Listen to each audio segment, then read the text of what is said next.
A very good morning, dear students. How are you all?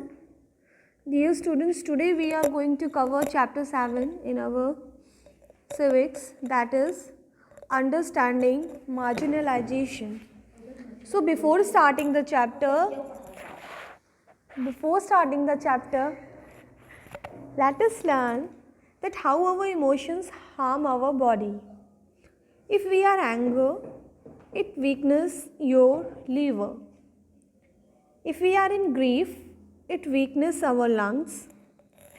If we are worried, it weakens your stomach. And in stress, it weakens your heart and brain. If you are in fear, weakness is your kidney. So this is how our emotions harm our body. Now let us start chapter 7, that is understanding marginalization. So dear students, now let us learn about marginalization. Dear students, it is the process or result of making somebody feel as if they are not important and cannot influence decisions or events. In India, marginalized groups include women, children, scheduled caste, scheduled tribes, Muslims, people with disabilities and elderly people.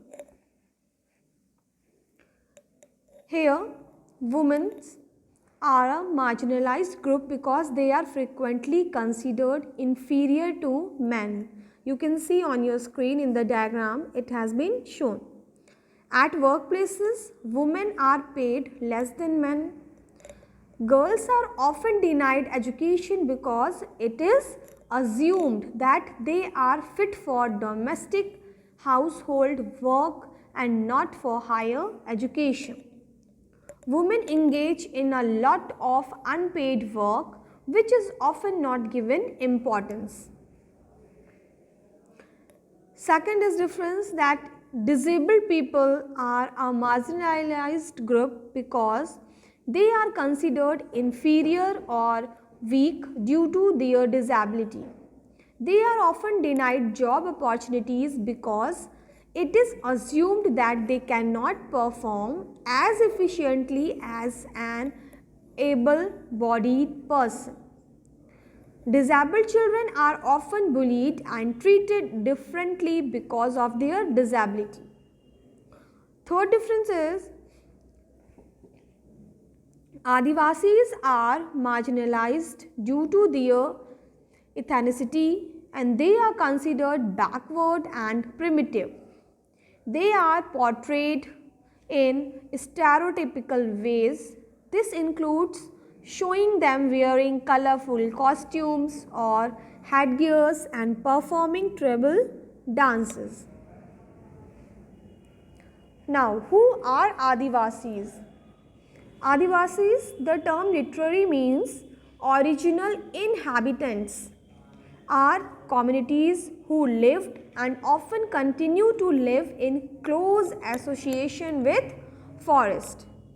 Dear students, around 8% of India's population is Adivasi and many of India's most important mining and industrial centers are located in Adivasi areas, for example, Jamshedpur, Raulkela, Bokaro and Bhilai among others. Adivasis are not a homogeneous population. There are over 500 different Adivasi groups in India. Adivasis are particularly numerous in states like Chhattisgarh, Jharkhand, Madhya Pradesh, Odisha, Gujarat, Maharashtra, Rajasthan, Andhra Pradesh, West Bengal and in northeastern states of Arunachal Pradesh, Assam, Manipur, Meghalaya, Mizoram, Nagaland and Tripura. Dear students, did you know a state like Odisha is home to more than 60 different tribal groups?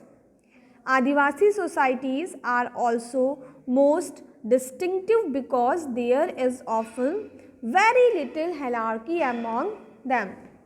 This makes them radically different from communities organized around principles of jati varna, caste you can say, or those that were ruled by kings.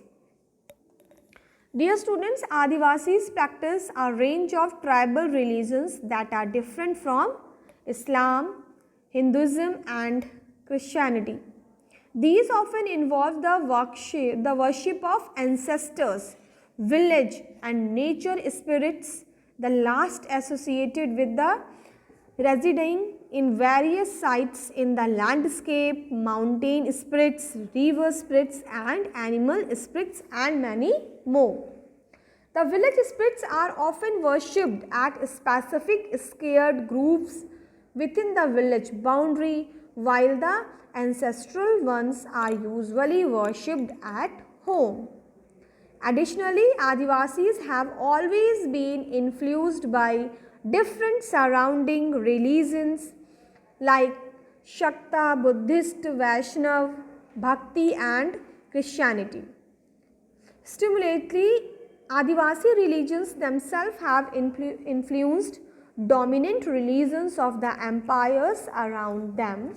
For example, the Jagannath cult of Odisha you can see, and Shakti and Tantric traditions in Bengal and Assam. Dear students, during the 19th century, substantial numbers of Adivasis converted to Christianity, which has emerged as a very important religion in modern Adivasi history. Means the previous Adivasis people changed their religion to Christianity, and you can say the modern Adivasi history also. So Adivasis have their own languages, most of them radically different from and possibly as old as Sanskrit, which have often deeply influenced the information of mainstream Indian languages like Bengali.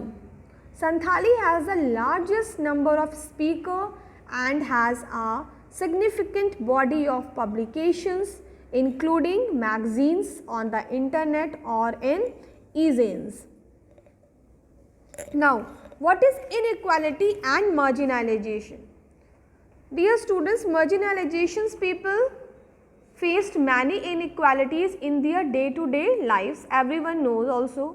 They are often denied basic facilities like housing, job opportunities and education.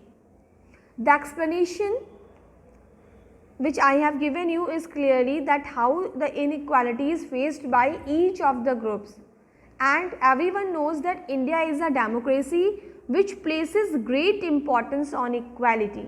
Hence, the government needs to address any inequalities faced by the marginalized communities. Now, what are the causes and the effects of marginalization? People are marginalized for many reasons. Adivasis are marginalized because of their ethnicity, Muslims because of their religion and women because of their gender. So, the effects of marginalization include poverty, lack of employment opportunities, lack of education and lack of proper healthcare facilities. So, now let us learn that what are the causes of marginalization of Adivasis. Adivasis lived in forest and their livelihood was dependent on them. Private companies started setting up their mining projects and industries in these areas, forcing the Adivasis to move out of the forests. The constructions of dams took away land that belonged to them. In the northern eastern states of India, you can see that the forest became militarized areas and came under the control of the government. National parks and wildlife sanctuaries were established in forest, displacing the Adivasis who lived there. So, these were the causes of marginalizations of Adivasis. Now, what was the effect of marginalization on Adivasis?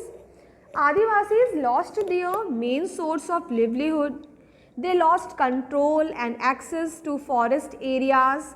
They had to migrate to cities in search of work where they were employed for very low wages in local industries and at construction sites. Adivasis lost their traditions also and customs as they had to leave their land. So these were the causes and the effect of marginalizations. Second is here the causes of marginalization of Muslims. Like other minorities, Muslims have distinct customs, dress and eating habits which is different from what is considered mainstream. Partition of India into Pakistan and Bangladesh also led to their marginalization. Over the years, Muslims have been deprived of the benefits of socio-economic development, education and public employment. Now, the effects of marginalization on Muslims. In this, people began to migrate and settle down in certain areas, leading to the ghettoization of the community. In these areas, there is generally lesser access to basic amenities like electricity and water. Due to these causes, what happened? Muslims often are socially and economically disadvantaged. So dear students, this is the chapter about understanding marginalization. So what we have learned in this chapter, that we have tried to understand what it means to be a marginalized community. We have tried to look at this through the experience of different marginalized communities. There are different reasons for each of these communities being marginalized.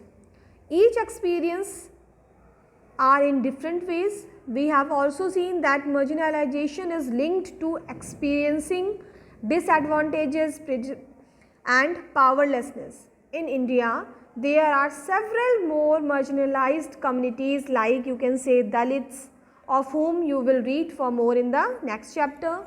And marginalization results is having a low social status and not having equal access to education and other resources.